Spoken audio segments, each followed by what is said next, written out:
Saya bersyukur kepada Tuhan kalau pada hari ini saya masih diberi kesempatan untuk memberi kesaksian kepada ibu-ibu, bapak-bapak, saudara-saudari dan saudara-saudara yang dikasihi Tuhan tentang bagaimana Tuhan senantiasa menolong, memberikan kekuatan dalam pelayanan saya selama ini. Begitu banyak yang bisa saya saksikan dalam perjalanan kehidupan dan pelayanan selama puluhan tahun. Namun pada hari ini saya hanya akan memberikan kesaksian sekitar 3 tahun belakangan ini dalam kehidupan saya. Banyak orang menyampaikan dan sangat takut kalau mendengar apa yang dinamakan penyakit kanker. Saya mengetahui bahwa dalam tubuh saya ada penyakit yang menyebabkan saya semakin lama semakin kurus. Sampai sekarang kira-kira saya kekurangan berat badan 20 kg. Tapi selama itu saya tidak pernah merasakan sakit. Sehingga kalau anak-anak saya menyuruh supaya saya pergi ke dokter, saya selalu mengatakan, "Papa nggak rasa sakit kok. Kenapa harus pergi ke rumah sakit? Kenapa harus diperiksa?" Dan biasanya kalau sudah mendengar itu, anak-anak saya tidak terlalu mendesak.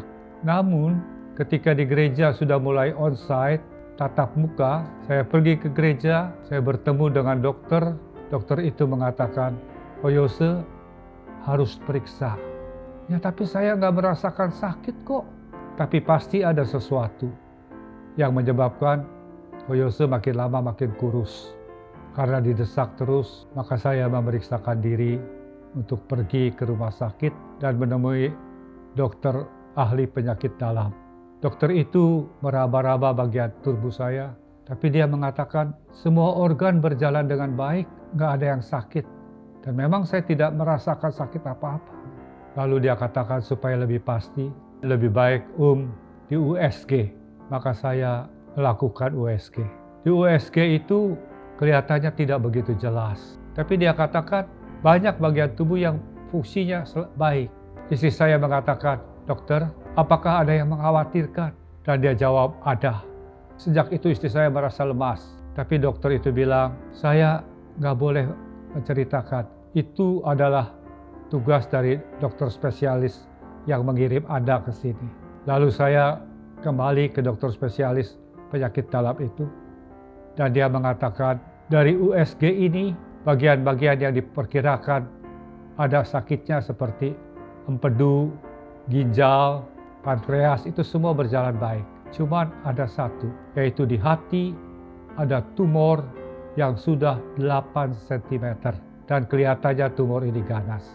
Itu yang menyebabkan makin lama makin kurus. Tapi supaya lebih jelas, lebih kelihatan dengan lebih baik di-scan. Maka pergilah saya di-scan di rumah sakit yang lain. Dan ternyata memang kelihatan lebih jelas tumor yang sudah besar itu. Lalu saya mencari rujukan ke dokter mana saya harus pergi. Dan ada yang mengatakan merujuk ke satu dokter yang ada di Alam Sutra. Lalu saya dan istri saya pergi ke sana. Dia memeriksa berkas-berkas, pemeriksaan darah, ronsen paru-paru, ronsen bagian dalam, dan juga scan di hati ini. Dan dia mengatakan, ini tumor sudah terlalu besar, tidak bisa dioperasi. Kita harus kecilkan dulu, baru setelah itu kita memutuskan tindakan apa yang akan kita lakukan. Apakah dioperasi atau dibiarkan saja, toh dia tidak akan keluar kemana-mana. Lalu kami berpikir, oke, kalau begitu. Dan dia menyarankan untuk pengobatan yang dinamakan TACE. Saya juga tidak tahu TACE itu apa. Tapi dia bilang kalau mau sekarang juga kita lakukan itu. Semacam operasi untuk pasang ring. Dari bawah dimasukkan dan dia katakan bahwa obat itu akan ditujukan langsung ke tumor itu. Jadi tidak menyebar kemana-mana.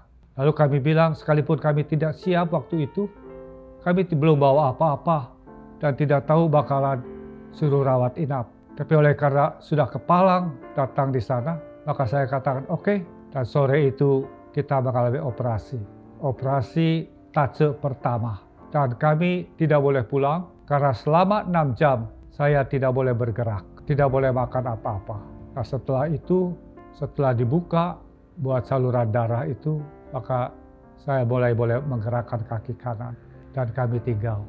Para perawat menanyakan, apakah saya merasa demam, apakah saya merasa mual, apakah saya merasa ingin muntah? Saya katakan tidak, saya baik-baik saja, saya tidak merasa sakit apa-apa.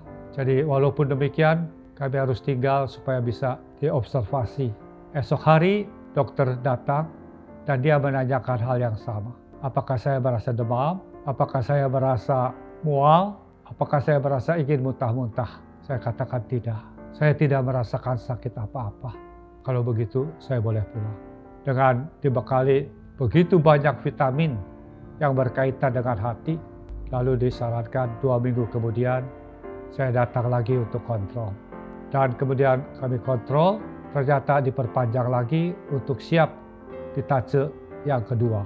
Nah setelah sekian hari, obat-obat vitamin sudah mulai habis, saya datang lagi kontrol, dan dia katakan kita lakukan tahap kedua.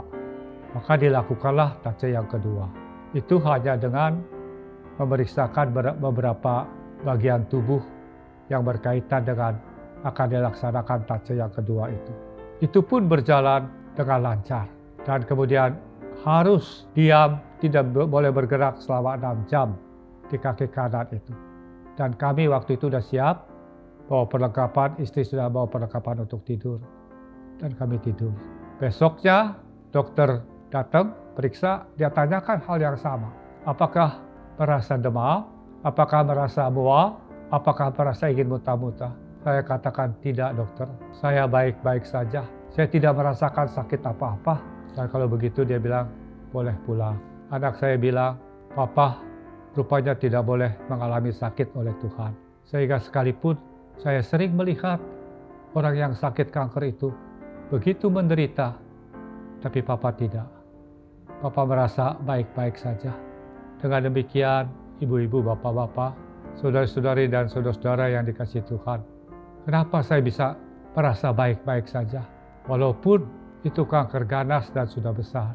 Karena saya percaya, saya meyakini dengan sungguh bahwa Tuhan yang mengasihi saya adalah Tuhan yang tidak akan pernah mencobai saya lebih daripada kekuatan saya.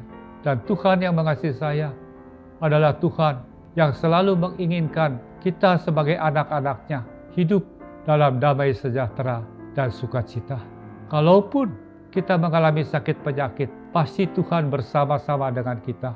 Kalaupun kita tidak sembuh, Tuhan juga membebaskan kita dari sakit penyakit. Saya katakan ada 2 jalan keluar.